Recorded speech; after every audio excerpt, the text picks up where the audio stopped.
ನಮಸ್ಕಾರ ವೀಕ್ಷಕರೇ, ಈಗ ತಾನೇ ಬಂದಂತ ಸುದ್ದಿ, ಇವತ್ತಿನ ಬ್ರೇಕಿಂಗ್ ನ್ಯೂಸ್ ಮತ್ತು ಇವತ್ತಿನ ಗುಡ್ ನ್ಯೂಸ್ ಹಾಗೂ ಇವತ್ತಿನ ನ್ಯೂ ಅಪ್ಡೇಟ್ ಏನೆಂದರೆ ಗೃಹಲಕ್ಷ್ಮಿಯರಿಗೆ ಮರು ಅರ್ಜಿ ಸಲ್ಲಿಕೆಗೆ ಶೀಘ್ರವೇ ಅವಕಾಶ.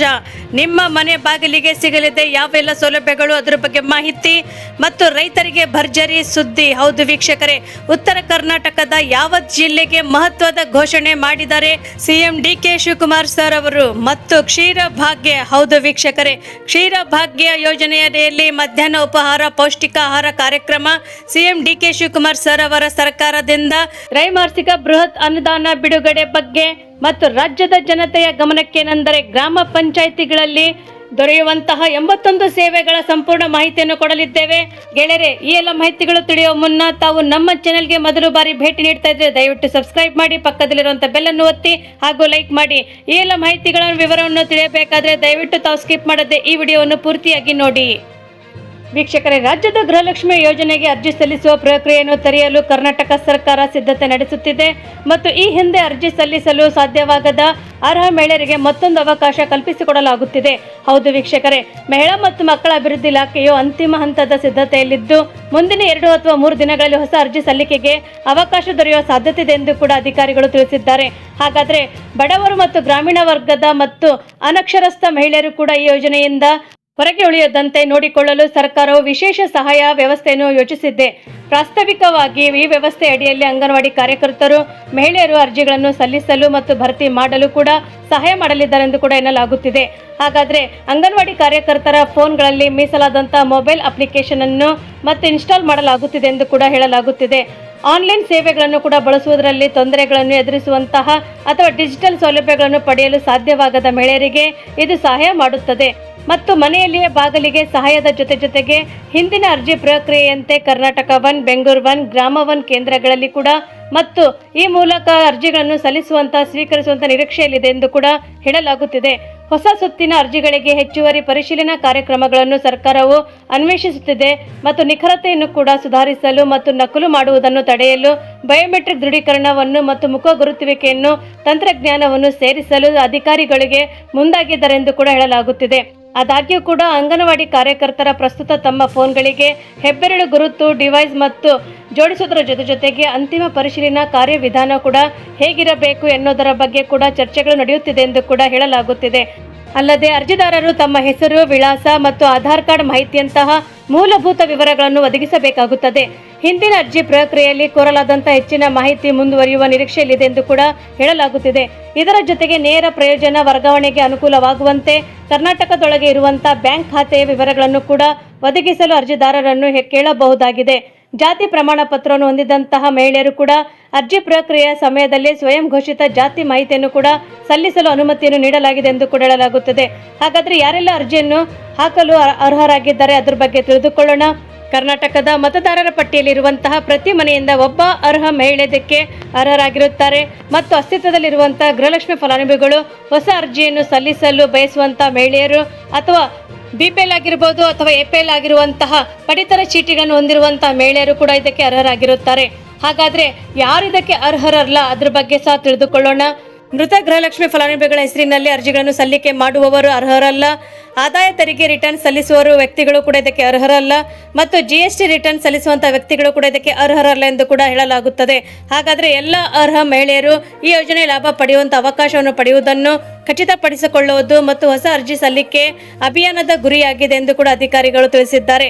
ಸರ್ಕಾರವು ವಿವರವಾದ ಮಾರ್ಗಸೂಚಿಗಳನ್ನು ಕೂಡ ಹೊರಡಿಸುವ ಮತ್ತು ಶೀಘ್ರದಲ್ಲೇ ಅರ್ಜಿಗಳನ್ನು ಪುನಃ ತೆರೆಯುವಂತಹ ಬಗ್ಗೆ ಎಲ್ಲ ಸಿದ್ಧತೆಗಳನ್ನು ನಡೆಸುತ್ತಿದೆ ಎಂದು ಕೂಡ ತಿಳಿದು ಬಂದಿದೆ ಎಂದು ಕೂಡ ಹೇಳಲಾಗುತ್ತಿದೆ. ವೀಕ್ಷಕರೇ, ಉತ್ತರ ಕರ್ನಾಟಕದ ರೈತರಿಗೆ ಮಹತ್ವದ ಘೋಷಣೆಯೊಂದನ್ನು ಮಾಡಿದ್ದಾರೆ ಡಿ.ಕೆ. ಶಿವಕುಮಾರ್ ಸರ್ ಅವರು. ಅವರ ನೇತೃತ್ವದಲ್ಲಿ ನಡೆಯುವಂತಹ 2ನೇ ಸಚಿವ ಸಂಪುಟ ಸಭೆಯಲ್ಲಿ ಹಲವು ಜನಪರ ನಿರ್ಧಾರಗಳಿಗೆ ಅನುಮೋದನೆ ನೀಡಲಾಗಿದ್ದು ರಾಜ್ಯದ ಅನ್ನದಾತರು ಮತ್ತು ಹೈನುಗಾರಿಕೆ ಭರ್ಜರಿ ಕೊಡುಗೆ ನೀಡುವುದರ ಜೊತೆಗೆ ಹಿಂದುಳಿದ ಜಿಲ್ಲೆಗಳ ಆರೋಗ್ಯ ಕ್ಷೇತ್ರಕ್ಕೆ ಬಲ ತುಂಬುವಂತಹ ನಿಟ್ಟಿನಲ್ಲಿ ಸರ್ಕಾರ ಮಹತ್ವದ ತೀರ್ಮಾನಗಳನ್ನು ಕೈಗೊಂಡಿದೆ ಎಂದು ಕೂಡ ಹೇಳಲಾಗುತ್ತಿದೆ. ಹೌದು ವೀಕ್ಷಕರೇ, ರೈತರಿಗೆ ವಿದ್ಯುತ್ ವಿನಾಯಿತಿ 2ನೇ ಕ್ಯಾಬಿನೆಟ್ ಸಭೆ ನಡೆಸಿದಂತಹ ಮುಖ್ಯಮಂತ್ರಿ ಡಿ.ಕೆ. ಶಿವಕುಮಾರ್ ಸರ್ ಅವರು ಅವರ ಸುದ್ದಿಗೋಷ್ಠಿಯಲ್ಲಿ ನಡೆಸಿದಂತಹ ಮಹತ್ವದ ನಿರ್ಧಾರಗಳು ತಿಳಿಸಿದ್ದಾರೆ ಎಂದು ಕೂಡ ಹೇಳಲಾಗುತ್ತಿದೆ. ಗ್ರಾಮೀಣ ಭಾಗದ ರೈತರು ಮತ್ತು ರೇಷ್ಮೆ ಬೆಳೆಗಾರರನ್ನು ಕೂಡ ಪ್ರೋತ್ಸಾಹಿಸುವ ಸಲುವಾಗಿ ಹಳ್ಳಿಗಳಲ್ಲಿರುವಂತಹ ರೇಷ್ಮೆ ಮನೆಗಳಿಗೆ ವಿದ್ಯುತ್ ವಿನಾಯಿತಿ ನೀಡಲು ಕೂಡ ಸರ್ಕಾರವು ಅಧಿಕೃತವಾಗಿ ತೀರ್ಮಾನಿಸಿದೆ ಎಂದು ಕೂಡ ಹೇಳಲಾಗುತ್ತಿದೆ. ಇದರೊಂದಿಗೆ ಗ್ರಾಮೀಣ ಆರ್ಥಿಕತೆಯ ಬೆನ್ನೆಲುಬು ಆಗಿರುವಂತಹ ಹೈನುಗಾರಿಕೆ ಮತ್ತು ಸಿಹಿ ಸುದ್ದಿ ಸಿಕ್ಕಿದ್ದು, ಹಸುಗಳನ್ನು ಕಟ್ಟುವ ಕೊಟ್ಟೆರಿಗಳಿಗೆ ಕೂಡ ಸಹ ವಿದ್ಯುತ್ ವಿನಾಯಿತಿ ಕೂಡ ಘೋಷಿಸಲಾಗುತ್ತಿದೆ. ಸರ್ಕಾರವು ಈ ನಿರ್ಧಾರದಿಂದಾಗಿ ಲಕ್ಷಾಂತರ ರೈತರ ಕುಟುಂಬಗಳಿಗೆ ಆರ್ಥಿಕ ಹೊರ ತಗ್ಗಿದ್ದು ಮತ್ತು ಗ್ರಾಮೀಣ ಭಾಗದಲ್ಲಿರುವಂತಹ ಹೈನುಗಾರಿಕೆ ಮತ್ತು ರೇಷ್ಮೆ ಉದ್ಯಮಕ್ಕೆ ಹೆಚ್ಚಿನ ಉತ್ತೇಜನ ಸಿಗಲಿದೆ ಎಂದು ಕೂಡ ಮುಖ್ಯಮಂತ್ರಿಗಳು ವಿಶ್ವಾಸ ವ್ಯಕ್ತಪಡಿಸಿದ್ದಾರೆ ಎಂದು ಕೂಡ ಹೇಳಲಾಗುತ್ತಿದೆ. ಮತ್ತು ಯಾದಗಿರಿಯಲ್ಲಿ ಸೂಪರ್ ಸ್ಪೆಷಾಲಿಟಿ ಆಸ್ಪತ್ರೆ ಮೂಲಸೌಕರ್ಯವನ್ನು ಉತ್ತೇಜಿಸಲು ಮತ್ತು ಸರ್ಕಾರ ಮುಂದಾಗಿದೆ ಎಂದು ಕೂಡ ಹೇಳಬಹುದಾಗಿದೆ. ಯಾದಗಿರಿ ಜಿಲ್ಲೆಯ ಜನರಿಗೆ ಗುಣಮಟ್ಟದ ವೈದ್ಯಕೀಯ ಸೇವೆ ಒದಗಿಸುವ ನಿಟ್ಟಿನಲ್ಲಿ ಬರೋಬ್ಬರಿ 100 ಕೋಟಿ ರೂಪಾಯಿ ವೆಚ್ಚದಲ್ಲಿ ಅತ್ಯಾಧುನಿಕ ಸೂಪರ್ ಸ್ಪೆಷಾಲಿಟಿ ಆಸ್ಪತ್ರೆಯನ್ನು ನಿರ್ಮಿಸಲು ಸಚಿವ ಸಂಪುಟ ಸಭೆಯಲ್ಲಿ ಹಸಿರು ನಿಶಾನೆ ನೀಡಲಾಗಿದೆ ಎಂದು ಕೂಡ ಹೇಳಲಾಗುತ್ತಿದೆ.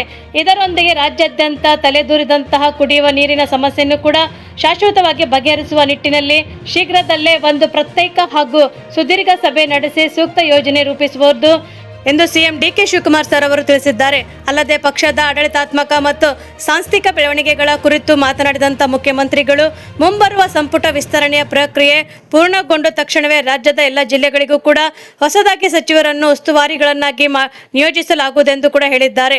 ಅದಲ್ಲದೆ ಸರ್ಕಾರದ ಆಡಳಿತಕ್ಕೆ ಸಂಬಂಧಿಸಿದಂತೆ ಅತ್ಯಂತ ಪ್ರಮುಖವಾದಂತಹ ಮತ್ತು 3 ವಿಷಯಗಳ ಸದ್ಯಕ್ಕೆ ಬಾಕಿ ಉಳಿದಿದ್ದು, ಅವುಗಳ ಬಗ್ಗೆ ವಿಸ್ತೃತವಾಗಿ ಚರ್ಚಿಸಲು ಬರುವಂತಹ ಮುಂದಿನ ಸಚಿವ ಸಂಪುಟ ಸಭೆಯಲ್ಲಿ ಕರೆಯಲಾಗಿದೆ ಎಂದು ಕೂಡ ಹೇಳಲಾಗುತ್ತಿದೆ. ಈ 3 ವಿಷಯಗಳ ಕುರಿತು ಅಂತಿಮ ತೀರ್ಮಾನ ಕೈಗೊಳ್ಳುವುದು ಎಂದು ಡಿ.ಕೆ. ಶಿವಕುಮಾರ್ ಸರ್ ಅವರು ಸ್ಪಷ್ಟಪಡಿಸಿದ್ದು, ಮತ್ತು ಎಲ್ಲ ಕಾರ್ಯಕ್ರಮಗಳು ರಾಜ್ಯದ ಜನಸೇವೆಯನ್ನು ವೇಗಗೊಳಿಸುವ ನಿಟ್ಟಿನಲ್ಲಿದೆ ಎಂದು ಕೂಡ ಹೇಳಿದ್ದಾರೆ ಎಂದು ಕೂಡ ಹೇಳಲಾಗುತ್ತಿದೆ. ವೀಕ್ಷಕರ ಮತ್ತೊಂದು ಮಹತ್ವದ ಮಾಹಿತಿ ಏನೆಂದರೆ, ರಾಜ್ಯ ಸರ್ಕಾರವು 2026 ಮತ್ತು 27ನೇ ಸಾಲಿನಲ್ಲಿ ಕ್ಷೀರ ಭಾಗ್ಯ ಯೋಜನೆ, ಹೌದು ವೀಕ್ಷಕರೇ, ಕ್ಷೀರ ಭಾಗ್ಯ ಯೋಜನೆ ಹಾಗೂ 9 ರಿಂದ 10ನೇ ತರಗತಿಯ ವಿದ್ಯಾರ್ಥಿಗಳಿಗೆ ಮಧ್ಯಾಹ್ನ ಉಪಹಾರ ಯೋಜನೆ ಕೂಡ ಸೇರಿದಂತೆ ಶಾಲಾ ಶಿಕ್ಷಣ ಇಲಾಖೆ ಅಡಿಯಲ್ಲಿ ನಡೆಯುತ್ತಿರುವಂತಹ ವಿವಿಧ ಪೌಷ್ಟಿಕ ಆಹಾರ ಕಾರ್ಯಕ್ರಮಗಳಿಗೆ ಮೊದಲು ತ್ರೈಮಾಸಿಕ ಅವಧಿಗೆ ಅಗತ್ಯವಿರುವಂತಹ ಅನುದಾನವನ್ನು ಬಿಡುಗಡೆ ಮಾಡುವ ಉದ್ದೇಶ ಅಥವಾ ಆದೇಶ ಹೊರಡಿಸಲಾಗಿದೆ ಎಂದು ಕೂಡ ಹೇಳಲಾಗುತ್ತಿದೆ.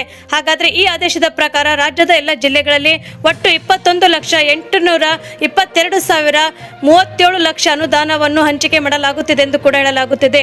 ಈ ಅನುದಾನವನ್ನು ಶಾಲಾ ಮಕ್ಕಳ ಪೌಷ್ಟಿಕತೆಯನ್ನು ಹೆಚ್ಚಿಸುವ ಉದ್ದೇಶದಿಂದ ರಾಜ್ಯ ಸರ್ಕಾರದ ಪ್ರಮುಖ ಸಾಮಾಜಿಕ ಕಲ್ಯಾಣ ಇಲಾಖೆಗಳ ಭಾಗವಾಗಿದೆ ಎಂದು ಕೂಡ ಹೇಳಲಾಗುತ್ತಿದೆ.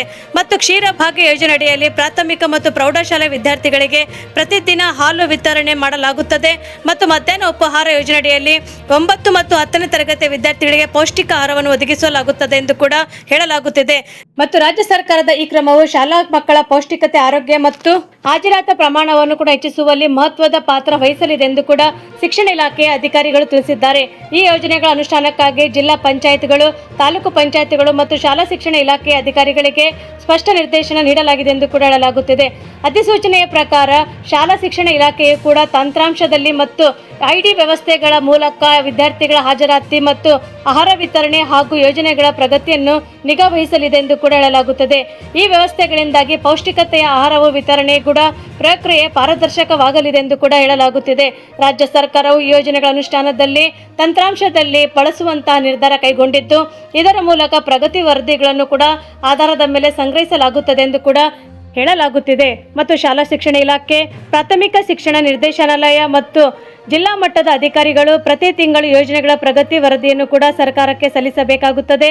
ಅದಲ್ಲದೆ ಈ ವರದಿಗಳು ಸ್ಟ್ಯಾಟ್ ತಂತ್ರಾಂಶದ ಮೂಲಕ ಸಂಗ್ರಹಿಸಲ್ಪಡುತ್ತದೆ ಎಂದು ಕೂಡ ಹೇಳಲಾಗುತ್ತದೆ. ಮತ್ತು ಅಧಿಕಾರಿಗಳು ಶಾಲಾ ಮಟ್ಟದಲ್ಲಿ ಹಾಲು ವಿತರಣೆ, ಆಹಾರ ತಯಾರಿಕೆ, ವಿದ್ಯಾರ್ಥಿಗಳ ಹಾಜರಾತಿ ಮತ್ತು ಪೌಷ್ಟಿಕತೆ ಪ್ರಮಾಣವನ್ನು ಮಾಹಿತಿಯನ್ನು ಕೂಡ ಮೂಲಕ ದಾಖಲೆಗಳು ಕೂಡ ದಾಖಲಿಸಬೇಕಾಗುತ್ತದೆ ಎಂದು ಕೂಡ ಹೇಳಲಾಗುತ್ತಿದೆ. ಮತ್ತು ರಾಜ್ಯ ಸರ್ಕಾರ ಆದೇಶದಂತೆ ಈ ಯೋಜನೆಗಳ ಅನುಷ್ಠಾನದಲ್ಲಿ ಯಾವುದೇ ವಿಳಂಬವಾಗದಂತೆ ಜಿಲ್ಲಾ ಮತ್ತು ತಾಲೂಕು ಮಟ್ಟದ ಅಧಿಕಾರಿಗಳು ನಿಗಾ ವಹಿಸಬೇಕಾಗಿದೆ. ಮತ್ತು ಶಾಲಾ ಶಿಕ್ಷಣ ಇಲಾಖೆಯು ಯೋಜನೆಗಳ ಯಶಸ್ವಿ ಅನುಷ್ಠಾನಕ್ಕಾಗಿ ಪ್ರತಿ ಶಾಲೆಗೆ ಅಗತ್ಯವಾಗುವಂತಹ ಸಾಮಗ್ರಿಗಳನ್ನು, ಹಾಲು ಪೂರೈಕೆ, ಆಹಾರ ಪದಾರ್ಥಗಳ ಖರೀದಿ ಮತ್ತು ವಿತರಣೆ ಪ್ರಕ್ರಿಯೆಗಳನ್ನು ಮೂಲಕ ನಿಗಾ ವಹಿಸಲಿದೆ ಎಂದು ಕೂಡ ಹೇಳಲಾಗುತ್ತಿದೆ. ವೀಕ್ಷಕರೇ, ಗ್ರಾಮೀಣ ಜನತೆಗೆ ಒಂದು ಮಹತ್ವದ ಮಾಹಿತಿಯನ್ನು ಕೊಡಲಿದ್ದೇವೆ. ಅದಕ್ಕೆ ಸ್ಕಿಪ್ ಮಾಡದೆ ಈ ವಿಡಿಯೋವನ್ನು ಪೂರ್ತಿಯಾಗಿ ನೋಡ್ತಾ ಇರಿ. ರಾಜ್ಯ ಸರ್ಕಾರದ ವಿವಿಧ ಇಲಾಖೆಗಳ ಮೂಲಕ ಸಾರ್ವಜನಿಕರಿಗೆ ನೀಡಲಾಗುವಂತಹ ಸೇವೆಗಳಿಗೆ ಅಗತ್ಯ ಇರುವಂತಹ ದಾಖಲೆಗಳ ಸಮಗ್ರ ಪಟ್ಟಿಯನ್ನು ಪ್ರಕಟಿಸಲಾಗುತ್ತಿದೆ. ಈ ಪಟ್ಟಿಯಲ್ಲಿ ಒಟ್ಟು 81 ಸೇವೆಗಳು ಸೇರಿದೆ. ಹೌದು ವೀಕ್ಷಕರೇ, 81 ಸೇವೆಗಳು ಸೇರಿದೆ. ಆದಾಯ ಪ್ರಮಾಣ ಪತ್ರ, ಜಾತಿ ಪ್ರಮಾಣ ಪತ್ರ, ನಿವಾಸ ಪ್ರಮಾಣ ಪತ್ರ, ಪಿಂಚಣಿ, ಭೂ ದಾಖಲೆಗಳು, ರೈತರ ಸೇವೆಗಳು, ಸಾಮಾಜಿಕ ಭದ್ರತಾ ಯೋಜನೆಗಳು ಸೇರಿದಂತೆ ಹಲವು ಪ್ರಮುಖ ಸೇವೆಗಳನ್ನು ವಿವರಿಸುತ್ತಿದ್ದೇವೆ. ಅದಕ್ಕೆ ತಾವು ಸ್ಕಿಪ್ ಮಾಡದೆ ಈ ವಿಡಿಯೋವನ್ನು ಕಂಪ್ಲೀಟ್ ಆಗಿ ನೋಡ್ತಾ ಇರಿ. ರಾಜ್ಯದ ಜನತೆಗೆ ಮಹತ್ವದ ಮಾಹಿತಿ ಇಲ್ಲಿದೆ. ಯಾಕೆಂದ್ರೆ ಗ್ರಾಮ ಪಂಚಾಯಿತಿಗಳ ಮೂಲಕ ಸಾರ್ವಜನಿಕರಿಗೆ ಒಟ್ಟು 81, ಹೌದು ವೀಕ್ಷಕರೇ, 81 ವಿವಿಧ ಸೇವೆಗಳ ಲಭ್ಯವಿದ್ದು, ಆದಾಯ, ಜಾತಿ, ನಿವಾಸ ಪ್ರಮಾಣ ಪತ್ರದಿಂದ ಹಿಡಿದು ಜನನ ಮರಣ ಪ್ರಮಾಣ ಪತ್ರ, ಪಿಂಚಣಿ, ಭೂ ದಾಖಲೆಗಳು ಸೇರಿದಂತೆ ಹಲವು ಅಗತ್ಯ ಸೇವೆಗಳನ್ನು ಒಂದೇ ಸ್ಥಳದಲ್ಲಿ ಪಡೆಯಬಹುದಾಗಿದೆ. ಈ ಸೇವೆಗಳ ಸಂಪೂರ್ಣ ಪಟ್ಟಿಯನ್ನು ಇದೀಗ ನಾವು ನಿಮಗೆ ತಿಳಿಸ್ತಾ ಇದ್ದೀವಿ.